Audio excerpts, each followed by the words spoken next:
Okay, so hello everyone. My name is Martin Costa. Today I'm going to be presenting our recent NeurIPS23 paper, Fully Dynamic K Clustering in Tilde of K Update Time. So this is joint work with Sayan Bhattacharya from the University of Warwick and Silvio, Lattanzi and Nikos Parotsidis from Google Research. Okay. So to start off, what exactly is the K clustering problem? So informally, this problem gives us some collection U consisting of endpoints and some positive integer K, and asks us to partition this collection of points into K clusters such that this partition is good, right? And what this means is that you want points that are close to each other to be placed within the same cluster, and points that are far away from each other to be placed within different clusters, right?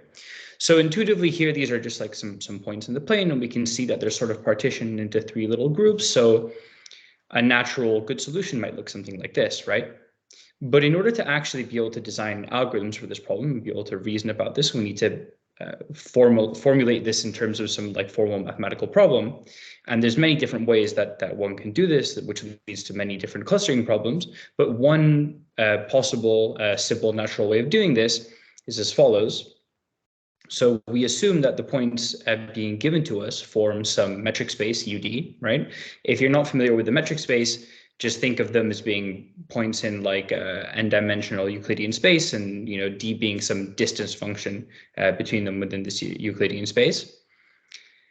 And we assume that we're trying to pick some subset of size k of these points such that we minimize the average distance from the points in the space to the closest one of these k points, right? We call these centers. So this particular formulation is what we refer to as the K-median problem. Now, in particular, this is what's commonly known as the metric K-median problem, because we're assuming that the underlying collection of points is just some arbitrary metric space, and we don't assume any more structure than this. So this is a pretty general formulation of the problem. And clustering data like this is one of the very fundamental problems within unsupervised learning. And a very natural question to ask is, how quickly can we actually do this? Like, given some metric space of size n and some integer k, how long does it take to actually produce a good solution to this problem? And this problem has been studied quite extensively. And it was first shown in 2002 by Mettu and Plaxton that there actually exists a constant approximate algorithm for the K-median problem that runs in nk time up to polylog factors. Here, this tilde big O notation just hides polylog factors.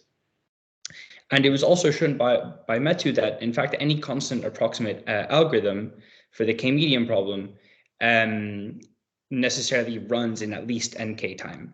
Okay, so this really gives upper and lower bounds that are type up to polylogarithmic factors, and basically kind of seals the complexity of the problem if all you care about is constant approximation.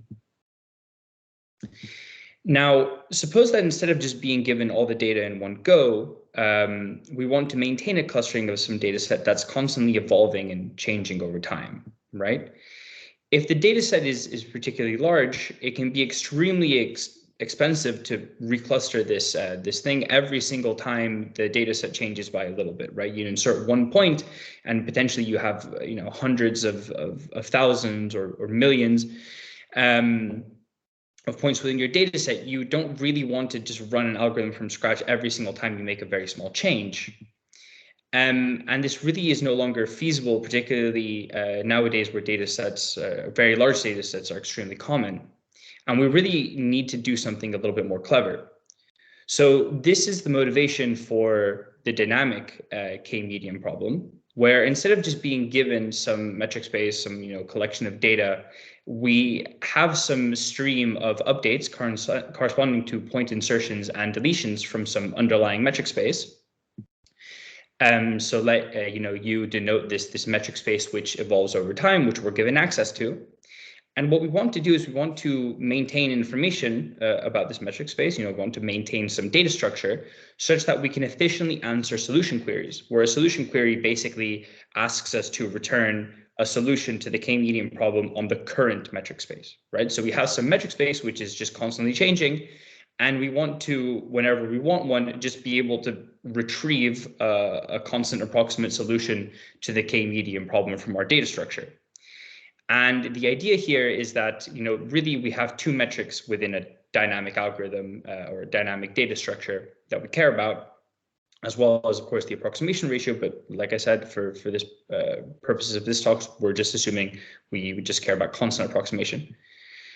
We hear about the update time and the query time, right? So how long it takes to update the data structure after a point is either inserted or deleted, and how long it takes to query the data structure, how long it takes to actually extract a solution from this data structure whenever we actually want one, right? So what's actually known about this problem? Well, the first non-trivial result in this area was a result by Cohen-Addad et al. From NeurIPS 2019, which basically showed how one can basically explicitly maintain a constant approximate solution to the k-median problem in n plus k squared time, right? So the update time and the query time both coincide, so you can think of this as just explicitly maintaining a solution.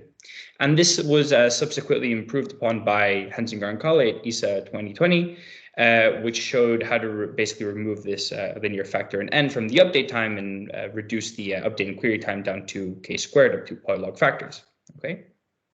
So this is significantly better than nk, which would be the trivial solution of just running a static algorithm from scratch every single time. But there's still some work to be done. We still want to fully close the gap between the static and the dynamic settings here and get an algorithm that is actually optimal. And in particular, the optimal solution here would be big O k, right? We definitely can't do better than big O of k, at least, because then this would imply a static algorithm which is faster than what's possible, right? Because if you have a dynamic algorithm with little O of k update time, you could just feed it every single point in the metric space one by one, and the total running time would be little O and k, which is not possible. Okay, so towards this end, we try and tackle this question. And we make some progress.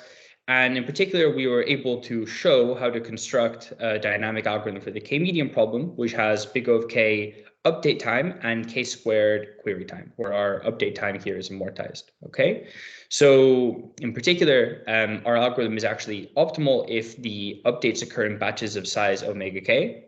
This is because you can then basically amortize the query time over all of the points that have just been inserted in this batch, and then we have a total running time of big O of k per update amortized. And our results also extend to the k-means and kp clustering problems in general when p is constant, although we just focus on k-median for the purposes of this talk. And we, also implemented our algorithms and did quite extensive testing, and the tests showed that our algorithm does indeed outperform the state of the art by many orders of magnitude in practice.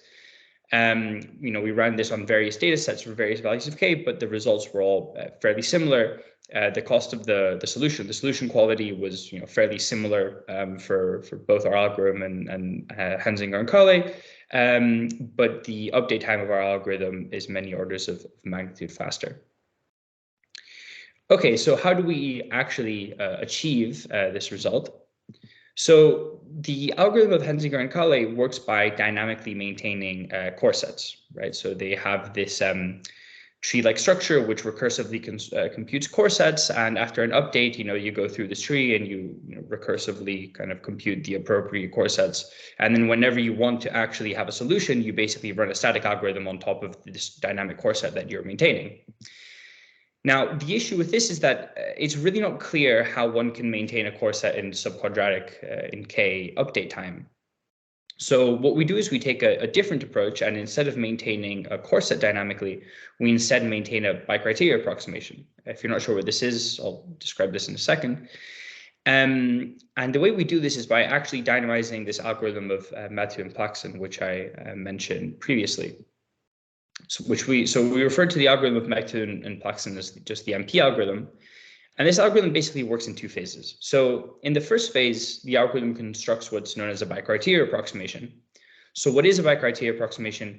It's basically a function on the metric space, which maps points in the metric space to other points in the metric space, such that firstly, in the range of the function, there's only k times polylog n many points. So you can think of this as an assignment or like a solution to the k-median problem, where you basically have k times polylog n many points within the solution, and then the cost of this solution, which is upper bounded by basically this expression here on the right, is a constant approximation to the optimal solution for the k-median problem, right? So conceptually, one should think of this as basically a solution to the k-median problem, where on top of having, you know, constant approximation with respect to the solution quality, we're also allowed to have this polylog slack in the number of centers that we have in the solution as well. So it's kind of, this is why it's referred to as a bicriteria approximation. It's like an approximation where you have a slack in two criteria, not just one, right? And they showed that such a bicriteria approximation can be computed in nk time. And then the second phase of their algorithm, they essentially just extract a solution to the k-median problem, an exact constant approximate solution from this bicriteria approximation. And they do this using this extraction technique from Guha et al. From Fox 2000, just as a black box. And in general, you can always do this. As long as you have a bicriteria approximation that's basically written down using the appropriate data structures, you can always run a static algorithm as a black box for k-median on top of this bicriteria approximation in order to extract a constant approximate solution in k-squared time. And the idea here is that intuitively, one can really think of a bicriteria approximation in this context as sort of being a sparsifier. It's a subset of the space where, if the points are appropriately weighted, it's a sparsification of the space, which you can then run algorithms on as a black box in order to get solutions to the original space in significantly less time. And this is basically the motivation behind our algorithm. So a very standard technique in dynamic algorithms is to essentially periodically recompute objects that are sufficiently stable. And you compute your object, and then for some certain number of updates, you can kind of perform some lazy updates, and this object retains whatever guarantees that you want it to have for some time until these guarantees begin to deteriorate, and then you recompute your object again, and then you can amortize this reconstruction time over all of these lazy updates that you performed. And I know this is pretty hand-wavy, but this is a fairly standard technique. But k-median, the solutions to the k-median problem, even just constant approximate solutions, are very unstable in the sense that if I give you a constant approximate solution to the k-median problem on some space, it might be the case that, performing a single insertion or deletion to this metric space completely changes the structure of constant approximate solutions to that space, right? So, there's really no guarantee that this solution that you had before is a solution now or in any way useful now. But it turns out that this extra slack that gets injected into bicriteria approximations actually makes them a lot more stable. And it means that we can use this technique of maintaining them lazily and reconstructing them periodically. And this is what we do, and we do this by dynamizing this algorithm of Mettu and Plaxton. And this allows us to maintain a bicriteria approximation in k polylog update time. And then in order to answer queries and actually obtain explicit solutions to the k-median problem, we just do the exact same thing as Mettu and Plaxton do and just run a static algorithm as a black box on top of this bicriteria approximation and obtain a solution in k-squared time. Okay, so the conceptual contribution is all in the dynamization of this first phase and the actual dynamic maintenance of these bicriteria approximations.